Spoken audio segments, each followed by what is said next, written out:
The Millennium Development Goals office in Nigeria has gone a long way to ensure sustainable efforts towards achieving success in all the 8 MDGs. Today, Nigeria and Nigerians can confidently boast about the achievements the Millennium Development Goals office has made in the rural areas of the country. Many of its citizens live on less than $1 a day. Although many are still faced with this challenge, massive improvements have been made. Many of Nigerians had to reach areas which in the past had no access to potable water or good medical services have access today. Many poor people are smiling and singing songs of praises to the hard work of the senior special assistant to the president and her devoted team for being able to make positive changes in their lives. I think we would deepen what we're doing. We would continue to be responsive and listening.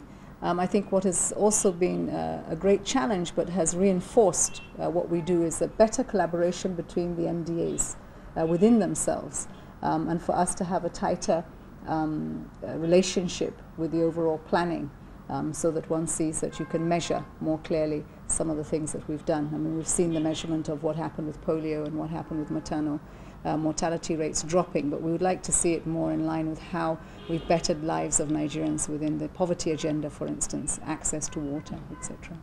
The job has certainly been very, very challenging, given the obstacles that we had to surmount along the way, and given the mandate that SSAP was given and that we had to fulfill. It's been very good, but I think we have come a long way from the beginning. What's been most important for me, and what's been for me the major achievement, is that it's been a learning experience. It's been a learning process, I should say.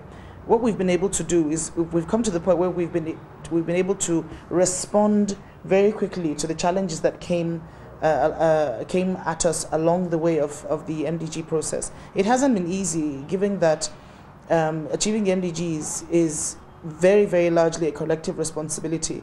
It depends on MDAs that have the mandate on key MDG items actually fulfilling their mandate and delivering in the way that will actually add value to the MDG indicators. So it's been very interesting. You discover that there is no local government in this country where you don't have an MDGs project. In fact, it is generally believed and accepted that the MDGs office or the MDGs project or program is the only public institution that is still working in this country. So I would say that we are on the right course. Nigeria is believed to be the 6th largest exporter of oil. However, the country has been rated one of the 25 poorest countries at the threshold of the 21st century, and with the largest number of poor people after China and India. Statistics show that the incidence of poverty increased from 28.1% in 1980 to 46.3% in 1980. 5 years later, it declined to 42.7% in 1992, but increased again to 65.6% in 1996. It also increased to 69.2% after 1 year. This was one of the reasons why the United Nations in the Millennium Year, at the largest ever gathering of heads of states, committed countries both rich and poor to do all they can to eradicate all forms of poverty and pay more attention to those 8 MDGs dedicated to bettering the lives of the poor. I think has been quite challenging, but we have been able to achieve that, because now the process of having debt relief gains resources channeled through the ministries has actually become institutionalized.